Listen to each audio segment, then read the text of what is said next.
All right, it is it's February, I think 9th, and came up to the cottage, and I'm gonna do some more scouting. Down by my home, there's really no snow at all, other than where it's been plowed up into piles, and so you could see all the ground, but yet it was still really cold. So my hope was I could get out here in the marshes and it'd be frozen like I did in January. My neighbor up here said, basically described it the way that I saw it at home, where there was no snow, but there must have been some snow after we talked, because there's definitely a good covering. It's not all that thick, but I'm not positive I'm gonna see the beds that I want to see, so we're gonna give it a try. Also, I am gonna go out with my QuietKat. Since it's just me, I'm hoping to get back there and not fall on my ass in the snow, and cut down some of the hiking time, just because I only have today and tomorrow, and I really got a lot of ground to cover. So hopefully I can see what I'm looking for, and it's not a wasted trip. It's a QuietKat.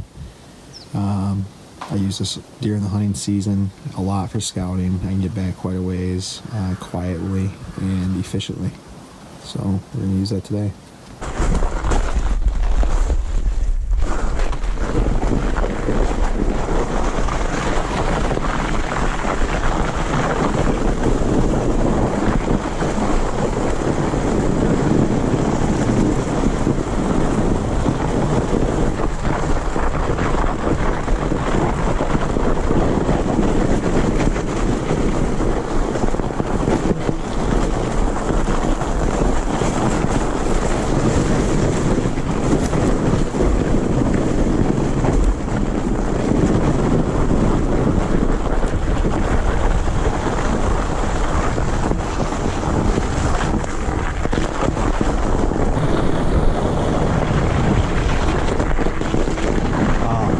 That was a good sized deer track right there. Let's go look at that. That was a real good sized deer track. Let's go see.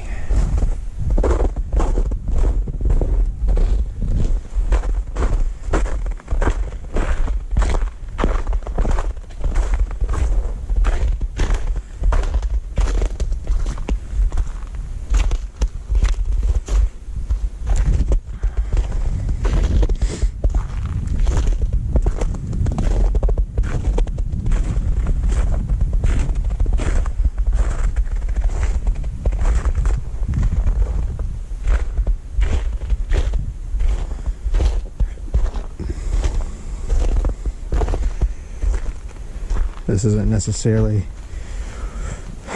where I'm looking for deer or anything, but man, that's a good 3-4 finger track now. Maybe something with the water and ice also can change it, but in general I don't really hunt around this way, just because it's so open, so close to the cottages or homes for people that work here full time. But there's deer everywhere out here, that's for sure. All right, so right now, if you're wondering, you can even hear me, I am not pedaling at all. I'm just using the throttle on this QuietKat bike, and I just I can stand up, I can sit down, and I just cruise along. And when it's not complete ice, hard snow like this, it's actually pretty quiet, especially in the fall. You have the sound of the leaves, obviously, but it's a consistent roll. It's not a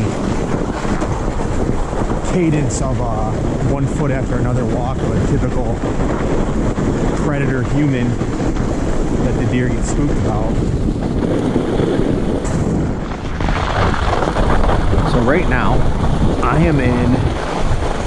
have my bike in my first gear. I got 7 gears on this bike, and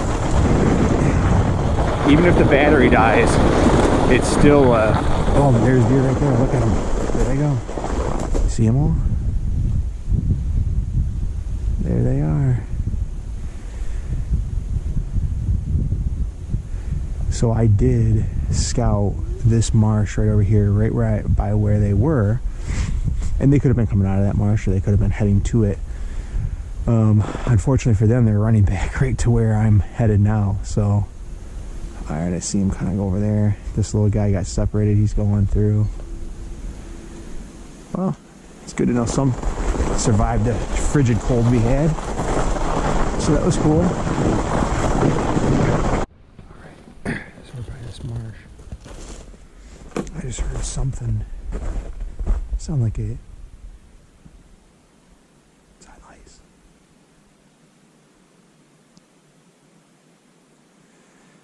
Something's over there. There's another area that I thought could have been bedding, but something for sure is over there. I can hear it. It's making sound like I'm making sound, you know? Something's gonna bust out of here, I know it. So, I'm not following these trails just to follow these trails because I think anything as far as sign right now matters for the fall. But if you see this big ass rub here, I did see this in the fall, and that brought me out here and then brought me over to here, and I found what I think is some buck bedding, and then ended up coming back out in January after season and found some really good beds in a marsh back there and a marsh over here. But I had my son, I didn't get to go in certain spots I wanted to check out. So I'm back out here today, and we're going to see what I see.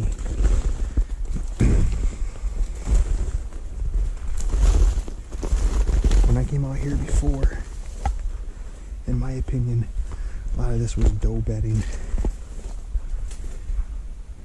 Now this area right over here, there's an area tucked up in, and during the season I thought that could have been some buck bedding, but I didn't find a bed not really far from there. A couple beds actually. So, but I wanted to go down this run that's in this and see if there's any bedding in this way, and I didn't do it last time.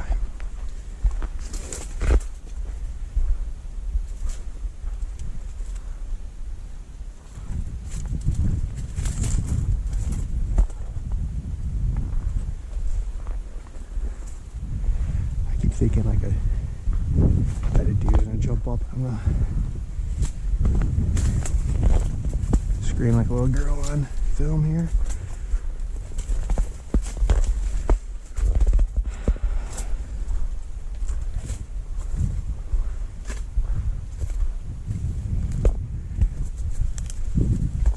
They're definitely using this to walk through.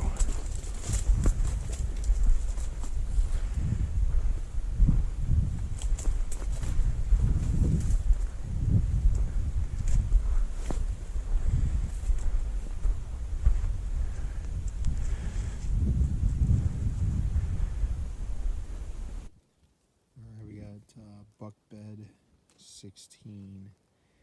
You know, it's really hard to see the exact imprint of where he's laying, but you got rubs in what is generally how bucks bed as far as cover behind them. I'm on the edge of this marsh here. All this will be much higher, more wet, and then this is dry ground, and you got some rubs there. And then right here, and you got rubs here. So you even have some old rubs behind it from previous season. I can tell at least one the season before. So it's definitely a bedding area, but unfortunately there's more snow than I anticipated, so you won't see the exact imprint like I did last time. And following this transition, I came out of the point over there. There's a run that goes through from that point, and it was going to this point. So I usually would try to follow along the edge, but I didn't really see a defined trail within the cattails along the edge. This was more defined, so I came over here and it goes to the point, and then it obviously there's a fork here. I went that way, and this way as well will lead kind of to the same bed. But there's a bed right here, a single bed, and then also right there, and there's a rub on the tree limb over there. It's not fresh, but it's there, and I think it's possibly this season, maybe early on. All right, we got buck bed 16. There's a rub in it. Let's see, a little outline here. There has laid, but again, all marsh. But then you've still got more of a defined run here. I'm gonna see where this takes us. See if maybe there's any other. But obviously, you got your exit trails, and again, it connects and loops around this point. So plenty of cover and plenty of escape routes as well.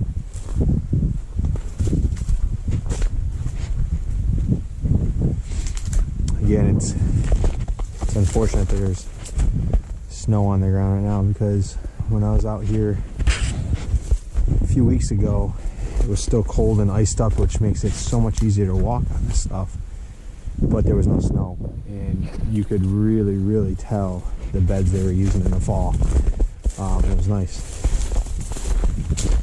So, all right, well, here's a nice run from the hardwoods there. So that's kind of good to know where they're crossing out of this at. I'll probably mark that down. And I'm gonna kind of duck through here and follow this along and see what I see. Alright, this is buck bed 19.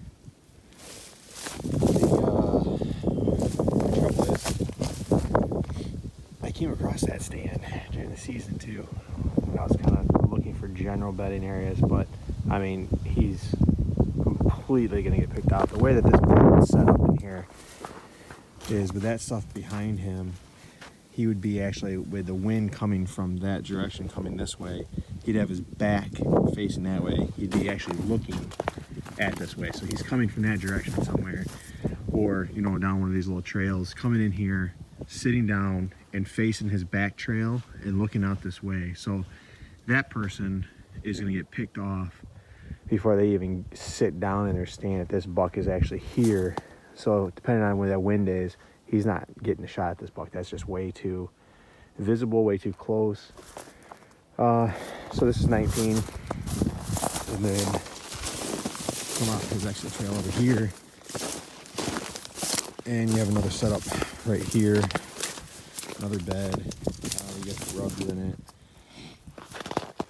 And again, that's going to be probably the same deer, or, you know, the deer will use different beds depending on the wind. So now if the wind's coming from the direction where that tree stand is, that deer will be coming in from one of these ways, looking out into this marsh, come have his back against that, smell what's behind him, and look at his back trail here and look out at this marsh, make sure nothing's coming at him.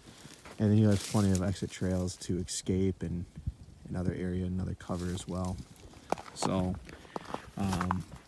not every bed you find is going to be a different buck's bed. So like, for instance, this is the 20th bed I found in the marsh. Doesn't mean there's 20 bucks out here.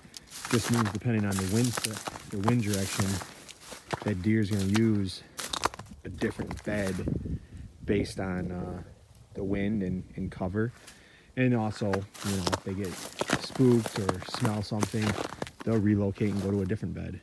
So that's why you want to try to find everyone you can, so that if you happen to bump a deer and you know what direction they're in, maybe you can go and now set up a different location than you planned to hunt and find that bed. I find that deer bedded over there. All right. Buck bed 21. It's a good little run coming in through here. Leads out into the marsh, protect them. I actually hunted that little finger a couple times. Well, one time last year, but I've been on it a couple times, just looking around. On the other side is another marsh that I've hunted on the other side of. But what's interesting is there is a stand over there on a run that comes out by that little cluster of trees, kind of goes across, and there's a guy's tree stand, and I think I know whose it is, or at least I thought I did, but I don't know if they ever hunted it this year. They called it the little honey hole, so I avoided the area to be polite. But I think this deer is catching on because there's a bed here, a nice run, and it completely escapes that pressure of that stand, and it's there. It was there all season. It's still up, so I assume it's there year round. But we're gonna keep looking.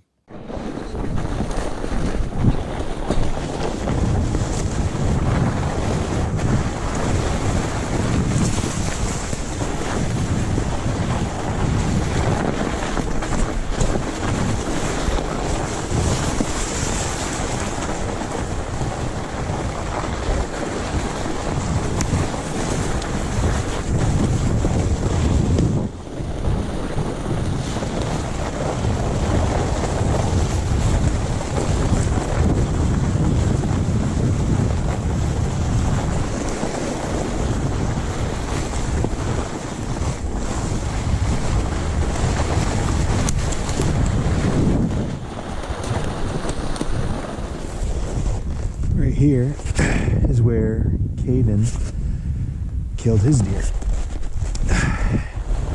He's in a ladder stand right at that tree right there and shot the buck right here. Made a great shot on it, quartering away.